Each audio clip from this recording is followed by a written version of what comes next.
Isyak lagi 1 minit, ke masjid lebih kurang 50 minit. Dan memandangkan tarawih start pukul 7.30. Sampai ke sana tak tahu dah pukul berapa. Tapi sempat je kot nak 8 rakaat. Masjid dalam maybe buat 23, 21, 23. So kita buat datang sana, kita solat isyak pukul 8.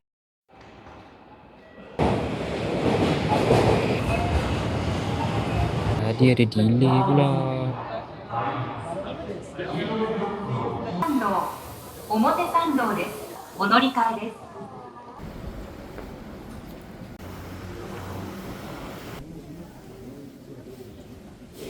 أنعمت عليهم غير المغضوب عليهم وكان فضل الله عليك عظيما.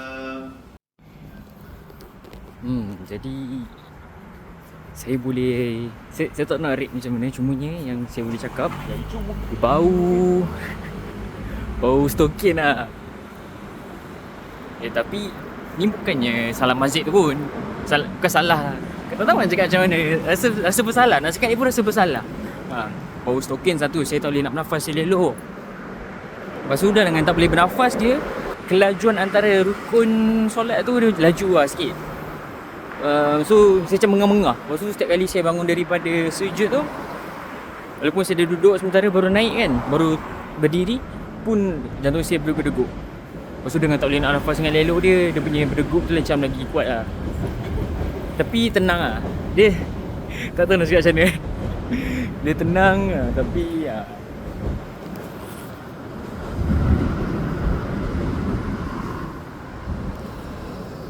tapi gitu lah cerita dia.